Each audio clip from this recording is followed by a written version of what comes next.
अब हम एक ऐसे विषय पर बात करेंगे जिसने दशकों तक दुनिया की राजनीति और सुरक्षा को प्रभावित किया है। यह है इस्लामिक बम की कहानी। यह कोई आधिकारिक नाम नहीं है, बल्कि पश्चिमी मीडिया और कुछ विश्लेषकों के इस्तेमाल किया जाने वाला एक शब्द है जो पाकिस्तान के परमाणु कार्यक्रम से जुड़ा है, खासकर जब इसे मुस्लिम बहुल देश के परमाणु हथियार के रूप में देखा जाता है। आइए इस जटिल और रहस्यमय कहानी की परतों को खोलते हैं।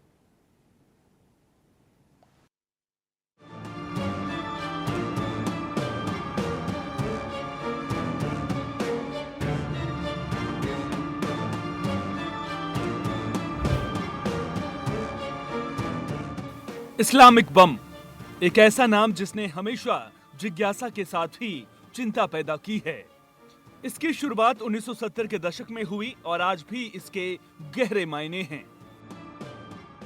इस्लामिक बम की नींव पड़ी पाकिस्तान के तत्कालीन प्रधानमंत्री जुल्फिकार अली भुट्टो के दिमाग में। दरअसल ये उनके ही दिमाग की उपज है। इस्लामिक बम की कहानी को कुछ यूं समझते हैं। भुट्टो का दृढ़ संकल्प, 1970 के दशक की शुरुआत।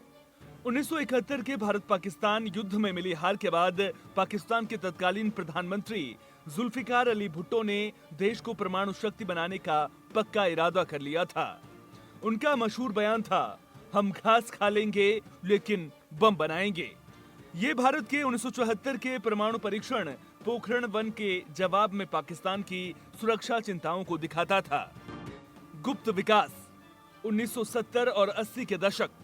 पाकिस्तान ने फ्रांस और चीन जैसे देशों से गुप्त रूप से परमाणु तकनीक और सामग्री हासिल की। इस पूरे कार्यक्रम की बागडोर डॉक्टर अब्दुल कादिर खान ने संभाली, जिन्हें अक्सर पाकिस्तान के परमाणु कार्यक्रम का जनक कहा जाता है। उन्होंने नीदरलैंड से सेंट्रीफ्यूज, जो यूरेनियम संवर्धन में मदद करता है, बनाने की तकनीक चुराई और इसे पाकिस्तान में विकसित किया। वित्तीय सहायता और अमेरिकी चिंताएं। कुछ इस्लामिक देशों जैसे कि सऊदी अरब और लीबिया से पाकिस्तान को कथित तौर पर वित्तीय मदद मिली। इसी वजह से इस्लामिक बम की धारणा और भी मजबूत हुई। अमेरिका ने पाकिस्तान के परमाणु कार्यक्रम पर बहुत चिंता जताई और उस पर कई प्रतिबंध भी लगाए। लेकिन शीत युद्ध के दौरान अफगानिस्तान में सोवियत संघ के खिलाफ पाकिस्तान की रणनीतिक भूमिका के कारण ये प्रतिबंध अक्सर पूरी तरह से लागू नहीं हो पाए। पोखरण सेकंड और चागाई फर्स्ट, 1998। 1998 में जब भारत ने अपने परमाणु परीक्षण पोखरण सेकंड किए, तो उसके कुछ हफ्तों के अंदर ही पाकिस्तान ने भी अपने परमाणु परीक्षण चागाई फर्स्ट किए। इन परीक्षणों ने आधिकारिक तौर पर पाकिस्तान को एक परमाणु शक्ति के रूप में स्थापित कर दिया और इस्लामिक बम एक हकीकत बन गई। Doctor A.Q. खान नेटवर्क और प्रसार की चिंताएं।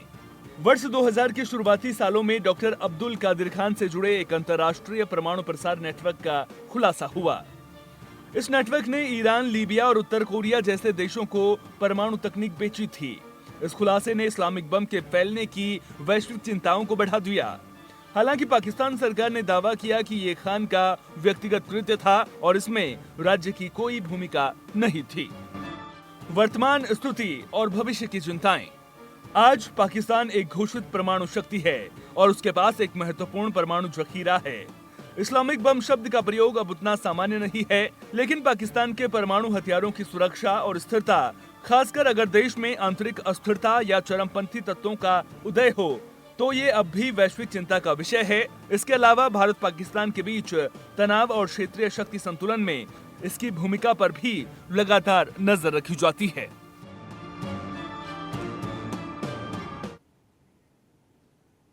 तो ये थी इस्लामिक बम की कहानी, जो भू राजनीतिक उथल पुथल, तकनीकी प्रगति और क्षेत्रीय महत्वाकांक्षाओं का एक जटिल मिश्रण है। इसने निश्चित रूप से दक्षिण एशिया और उससे आगे की सुरक्षा गतिशीलता को नया आकार दिया है।